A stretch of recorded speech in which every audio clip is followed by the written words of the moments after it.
E rickshaw का किराया क्या निर्धारण के लिए ये बातचीत हुई है डीसी जम्मू से? देखिए, जब ये स्मार्ट सिटी आई थी, लोगों की सुविधा के लिए ई रिक्शा आया, हमने वेलकम किया और हमने रूट्स साथ बैठ के हमने रूट्स बनाए ताकि सबका पेट पले।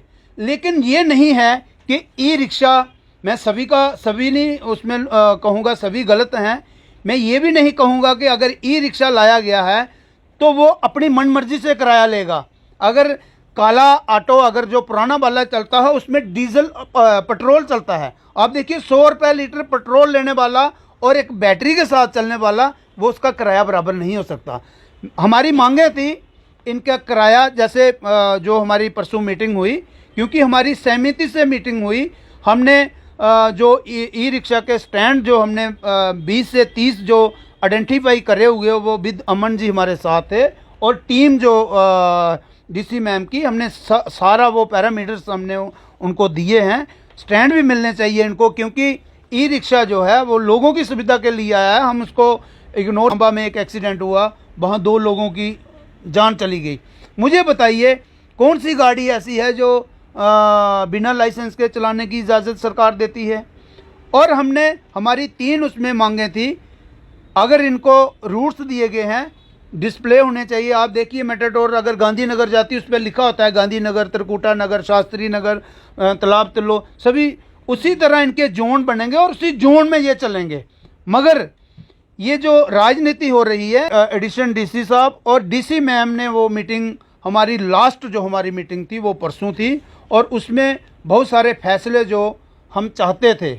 देखिए, ई रिक्शा बेचने वालों ने तो ई रिक्शा जिसने खरीदा उसको कहा आप जाइए जहाँ मर्जी चलाइए, और आपने वो जो लोग सेल्फ स्टाइल प्रेसिडेंट बनने की कोशिश कर रहे हैं, उनके मुंह से भी मैंने सुना मीडिया में कि आप जाइए जहाँ मर्जी चलाइए।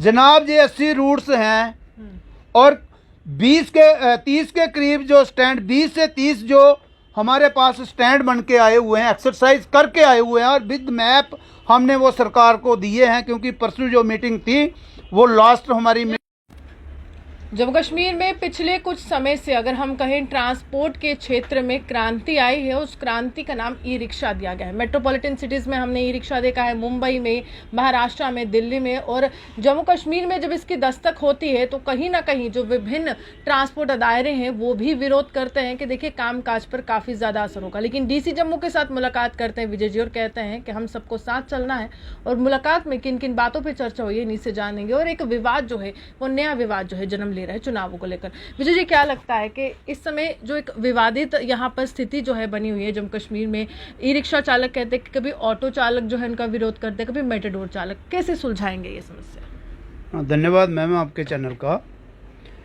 देखिए, 17 को जो हमने पिछली बार कॉल दी थी, और मुख्य हमारी तकरीबन 5 मांगें थी, बड़ी मांगें जो थी, और उसी में एक मांग थी हमारी ई रिक्शा। तो जैसा मैंने सर्च किया बाकी स्टेटों में, वैसा हमारी स्टेट में वो नहीं हुआ था।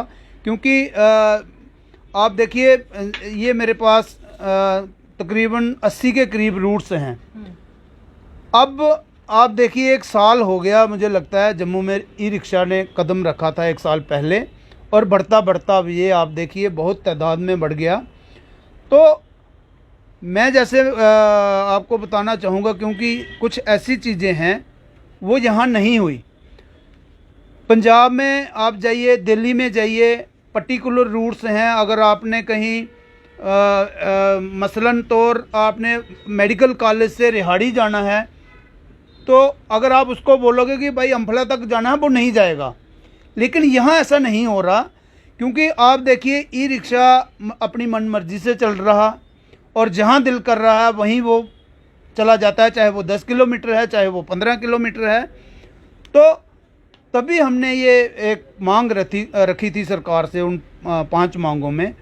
तो तब हमने फैसला किया था कि जब तक हमारी 5 मांगें नहीं मानी जाएंगी तो हमारा जो चक्का जाम पूरे ऑल जे&के ट्रांसपोर्ट वेलफेयर ने जो कॉल दी थी, मगर उसी दौरान अमन जी ने, क्योंकि हम ई रिक्शा के तो खिलाफ थे नहीं, पॉलिसी के ख़िलाफ़ थे हम। क्योंकि पॉलिसी अगर सरकार ने बनाई, अब आप देखिए, बड़े अफसोस के साथ मुझे ये कहना पड़ रहा है कि 1 साल हो गया। आप बाकी स्टेटों में पहले आप कोई भी चीज़ अगर घर का भी आप कहीं घर बनाने जा रहे हो तो पहले आप किसी इंजीनियर के पास जाते हो, वो नक्शा तैयार करता है, उसी हिसाब से आप देखते हो कि मेरे यहाँ ड्राइंग रूम बनना है, यहाँ मेरा रूम बनना है, यहाँ मेरे लिए बाथरूम बनना है। लेकिन ई रिक्शा को आए हुए 1 साल हो गया और पॉलिसी आप देखिए बदकिस्मती से अभी तैयार हो रही है। वो भी हमने जब चक्का जाम की कॉल दी तो बाहर स्टेटों में ऐसा होता है कि जैसे ये मेरे पास 80 के करीब रूट्स हैं, बेचने वाले ने यहाँ धांधली की, उसने अपना मुनाफा कमाया। अब बाहर क्या होता है कि जब मेरे पास अगर डीलरशिप है ई रिक्शा की, तो कहीं कोई ख़रीदने आता तो मैं बताऊंगा जनाब ये 80 के रूट हैं, आप बताइए आपने कहाँ चलना है, तो मैं वहाँ उनको वो बोलेगा जनाब मुझे यहाँ से जहाँ रूट दीजिए, फिर जाके वो ई रिक्शा बेचता है। लेकिन यहाँ आप देखिए रूट्स बने हुए हैं मगर ई रिक्शा जो है उस पर नहीं चला। तो जब ज्वाइन किया था अमन जी ने all J and K trans welfare association को, क्योंकि ट्रांसपोर्ट जो है वो हम एक है, चाहे उसमें बस हो, टैक्सी हो, ऑटो हो, मेटाडोर्स हो, ट्रक्स हो, ऑयल टैंकर्स हैं, उसमें बहुत सारी जितनी भी गाड़ियाँ कमर्शियल व्हीकल्स है, वो एक ही दायरा हमारा है, वो है ऑल जे&के ट्रांसपोर्ट वेलफेयर एसोसिएशन। और आप देखिए हमारे जो अब चेयरमैन जो हमारे सरदार अजीत सिंह जी हैं, हमने जब ये सरकार को मेमोरेंडम दिया था तो सरकार ने उसी दिन माना था कि बाकी ये गलत है, पॉलिसी बनेगी। तो उसी सिलसिले में हमारी एक टीम बनी जिसमें 2 लोग ऑल जे&के ट्रांसपोर्ट की तरफ से, मेरा नाम उसमें शामिल था, और एक जो ऑटो के जो काला ऑटो है उनके प्रधान हैं पप्पू जी। 2 लोग हमारी तरफ से थे और 2 लोग थे ई रिक्शा की तरफ से, उसमें अमन जी थे और उनके एक साथी जो उनकी जो संस्था बनी हुई है। तो आज अगर ई रिक्शा चल रहा है अपनी मन मर्जी से तो वजह है अमन जी, क्योंकि अमन जी ने जब ऑल जे&के ट्रांसपोर्ट वेलफेयर एसोसिएशन को ज्वाइन किया तो ये हमारा एक परिवार बन गया, क्योंकि हम भी नहीं चाहते कि ई रिक्शा का हम नुकसान करें। कुछ और यहाँ पर यूनियंस बन रही हैं और पूरी सीधी टक्कर दे रही हैं और सवाल जो है अमन जी पर उठा रहे हैं कि चुनाव क्यों नहीं करवा रहे, और सेल्फ मेड जो है खुद ही अपने आप चेयरमैन बन जाते, प्रेसिडेंट बन जाते, इस तरह के आरोप भी लगाए जाते हैं। देखिए जितनी भी इलेक्शंस होती हैं हमारी ट्रांसपोर्ट की, तो उसमें एक तौर तरीका रहता है जब इलेक्शंस होंगे। अभी ई रिक्शा आया है, 1 साल मुझे लगता है हो गया और मेहनत की है अमन जी ने। तो जब इलेक्शन का टाइम आएगा, क्योंकि ऑल जे&के ट्रांसपोर्ट वेलफेयर एसोसिएशन जो है इसके बैनर तले ही इलेक्शन में सभी ग्रुपों की होती हैं, इनके भी हम करवाएंगे। ये नहीं है कि मनमर्जी से कोई प्रेसिडेंट बनेगा, लेकिन पहले पॉलिसी तो बने। पहले ई रिक्शा अभी कहाँ, ई रिक्शा के लिए है क्या, इसने जाना कहाँ है, स्टैंड इनके लिए नहीं है। आप देखिए मेटाडोर्स तकरीबन 4000 जो जम्मू सिटी में चलती है उनके लिए स्टैंड नहीं है, पुराना जो ऑटो है उनके लिए स्टैंड नहीं है। अभी अमन जी की तरफ से हमें कम से कम सभी एरियो में 20 से 30 जो स्टैंड के जो आइडेंटिफाई हमने करे हुए हैं वो हमने मैम को सौंपे परसों, क्योंकि 3 राउंड हमारी मीटिंग हुई है और लास्ट थी परसों हमारी, जिसमें SSP traffic, RTO Jammu, ARTO Jammu और एडिशन डीसी साहब और डीसी मैम ने वो मीटिंग, हमारी लास्ट जो हमारी मीटिंग थी वो परसों थी, और उसमें बहुत सारे फैसले जो हम चाहते थे।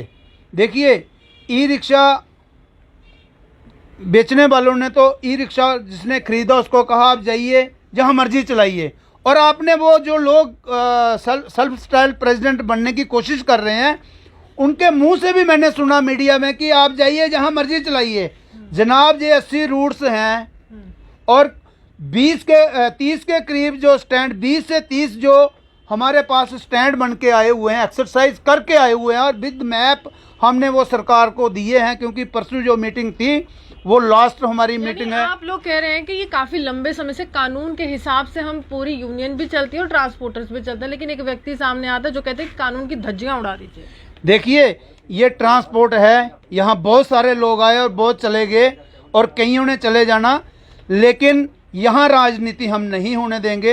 इलेक्शंस हम करवाएंगे, तौर तरीके से करवाएंगे। मुझे लगता है अगर इलेक्शन में जो हमारे पैरामीटर्स हैं उसके तहत ही अगर कोई उसमें पाया जाता है तो तभी वो इलेक्शन लड़ क्या सकता है। पैरामीटर्स हैं?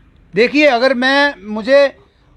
मैंने अगर कहीं इलेक्शन लड़नी है, मेरे पास मेरे नाम की गाड़ी चाहिए, अगर आप मेरी आवाज़ सुन के बाद में गाड़ी खरीदोगे तो आपकी तो बात बनेगी नहीं। क्योंकि अगर मुझे कहीं हमारे ट्रांसपोर्ट में इलेक्शंस लड़नी है, एक तो आपका करैक्टर साफ सुथरा होना चाहिए और आप पिछले कई सालों से, जैसे हमारी ट्रांसपोर्ट चलती है, मेटाडोर में अगर कोई प्रधान बनता है तो जैसे मुझे इस सिस्टम में 30 साल हो गया। पहले अगर मेरे नीचे किसी ने काम किया हो, अगर उसको नॉलेज होगी, क्योंकि ये बहुत बड़ी जिम्मेवारी होती है, ट्रांसपोर्ट सिस्टम बहुत बड़ा होता है, लोगों की रोजी रोटी के मसले होते हैं, सरकार के साथ डायरेक्ट हमारी लड़ाई झगड़े आपने देखा होते हैं। अगर आपको नॉलेज ही नहीं है, अगर आपने कहीं जैसा किराया इनका नहीं बना, आप मुझे बताइए गौरव जी को क्या नॉलेज है उसमें? अगर मुझे किराया बनाना है, मेरे पास 20 से 25 पैरामीटर्स जिसको हम कॉस्ट ऑफ ऑपरेशन बोलते हैं, किराया जब बनाना है तो पहले मुझे खुद नॉलेज होना चाहिए, मेरा ये कॉस्ट ऑफ ऑपरेशन इस ढंग से इतने % बनता है, तभी जाके मैं सरकार से मांग करूंगा। नॉलेज मुझे है ही नहीं, चला हूं मैं राजनीति करने इसमें, क्योंकि इसमें मैं साफ लफ्ज़ों में ये कहूँगा कि जब हम इलेक्शन करवाएंगे, सारे पैरामीटर्स हम देखते हैं जो हमारा, क्योंकि यूनियन की तरफ से एक इलेक्शन कमिश्नर बनाया जाता है और उसके द्वारा, इलेक्शन कमिश्नर के द्वारा जो उनकी उसमें पॉइंट्स होते हैं, चाहे वो करैक्टर उसका ठीक है, चाहे वो गाड़ी का मालिक है नहीं है, फॉर्म तो भरा जाता है लेकिन लास्ट में वो रिजेक्ट हो जाते हैं, कहीं ना कहीं वो उसमें नहीं पाए जाते, जो पाए जाते हैं वही इलेक्शन लड़ते हैं।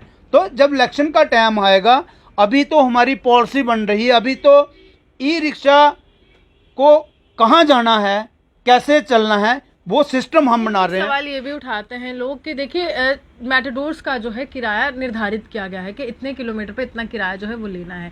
ई रिक्शा का किराया क्या निर्धारण के लिए ये बातचीत हुई है डीसी जम्मू से? देखिए जब ये स्मार्ट सिटी आई थी, लोगों की सुविधा के लिए ई रिक्शा आया, हमने वेलकम किया और हमने रूट्स साथ बैठ के हमने रूट्स बनाए ताकि सबका पेट पले। लेकिन ये नहीं है कि ई रिक्शा, मैं सभी नहीं उसमें कहूँगा सभी गलत हैं। मैं ये भी नहीं कहूँगा कि अगर ई रिक्शा लाया गया है तो वो अपनी मनमर्जी से किराया लेगा।